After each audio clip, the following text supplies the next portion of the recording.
सुनो, ये बात मैं तुम्हें यूं ही नहीं सुना रहा, क्योंकि जो कुछ मैं बताने वाला हूं वो आज भी होता है। अगर कभी आधी रात को पीपल के पेड़ के पास किसी औरत की आवाज सुनो तो पलटकर मत देखना, क्योंकि वो यक्षिणी हो सकती है। ये कहानी है देवपुर गांव की। एक छोटा सा गांव जहां दिन में सब कुछ बिल्कुल सामान्य लगता है, लेकिन रात होते ही वही गांव सांस रोके बैठ जाता है। गांव के बाहर एक पुराना पीपल का पेड़ है, इतना पुराना कि कोई नहीं जानता उसे किसने लगाया था।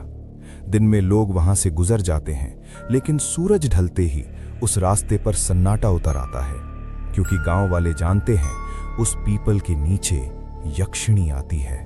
अब सुनो, अजय नाम का एक लड़का था। शहर में पढ़ा लिखा, समझदार और इन सब बातों पर जरा भी यकीन नहीं। जब किसी ने उससे कहा रात को पीपल वाले रास्ते से मत जाना, तो वो हंस दिया। बोला, डराने की कहानियां हैं ये सब। और उसी रात वो उसी रास्ते से निकल पड़ा। रात के करीब 1 बज रहे थे। चांद बादलों में छुपा था। हवा अचानक ठंडी हो गई। जैसे ही अजय पीपल के पास पहुंचा, उसे लगा कोई वहां खड़ा है। उसने ध्यान से देखा। एक औरत सफेद साड़ी में, खुले बाल, चेहरा नीचे झुका हुआ। अजय ने पूछा, इस समय यहां अकेली?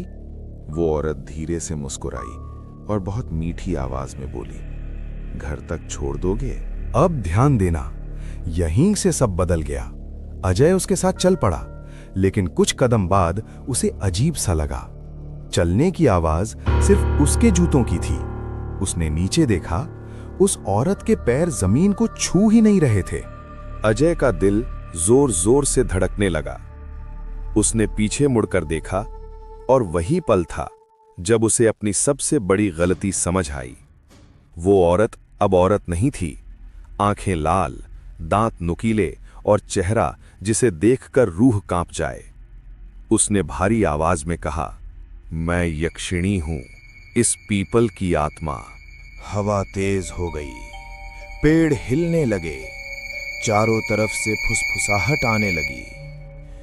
जो मुझे पहचान लेता है वो यहां से जिंदा नहीं जाता। अजय भागा, लेकिन रास्ता घूम घूम कर फिर उसी पीपल के पास आ जाता। डर के मारे उसे दादी की एक बात याद आई, एक मंत्र जो उन्होंने कभी सिखाया था। कांपती आवाज में अजय ने मंत्र दोहराया। यक्षिणी चीखी, उसका शरीर धुएं में बदलने लगा। गायब होते होते उसकी आवाज आई, मैं फिर लौटूंगी हर अमावस की रात।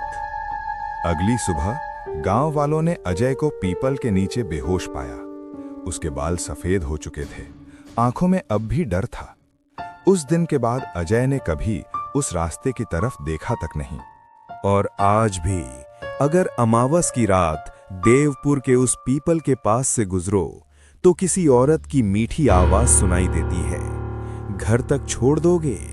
लेकिन याद रखना, पीछे मुड़कर मत देखना, क्योंकि यक्षिणी आज भी वही हैं।